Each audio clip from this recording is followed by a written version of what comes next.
I'm Andy with Competitive Cyclist, and this is the Shimano SH-R300 shoe. Now, there's no doubting Shimano's dominance of the US cycling component market. There are Shimano components on literally every bike you see in the US.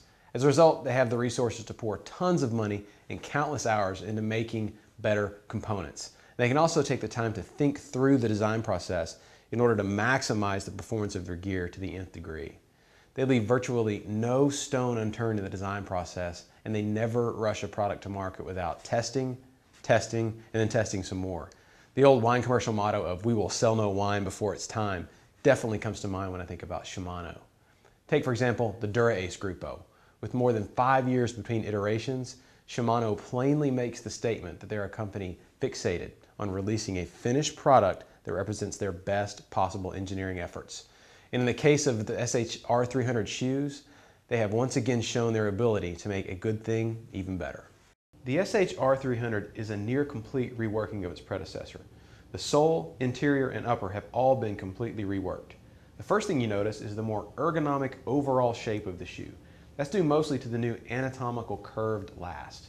It improves fit and increases shoe to pedal stability. In layman's terms, your foot won't roll side to side when you're pedaling like crazy. Beneath the new last, there's a nanotech carbon fiber outsole. It's ultra rigid, lightweight, and transfers your energy straight to the pedals. Holding your feet in place up top are micro adjust buckles and dual offset straps. They're offset to further stabilize your foot, also to allow for subtle adjustments to how tight the shoe is, and lastly, to prevent pressure points. And adding to the wow factor of these shoes is the anti-slip heel lining. It's smooth and silky like Lycra in one direction and rough like sandpaper in the other. The fabric's actually molded after a shark skin. This one-way adhesion is achieved by stitching metal into the fabric. And don't worry, it still comfortably prevents heel lift on the upstroke. You never know the metal's there. Finally, this is the first semi-custom shoe ever offered. You can actually form-fit the thermoform insole by heating it, and when it cools, the insole forms to the bottom of your foot for a precise fit.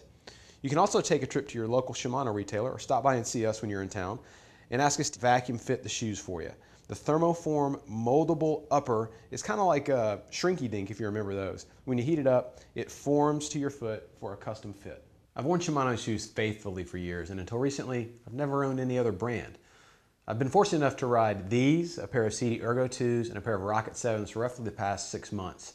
And I gotta say, the Shimanos go toe to toe with the CDs. They're equally light, they're equally stiff. They differ from the CDs in that the heel cup seems to hold better, and the sole is stiff, but not as harsh. Further, the shoe does a great job of dampening road vibration without sacrificing power transfer.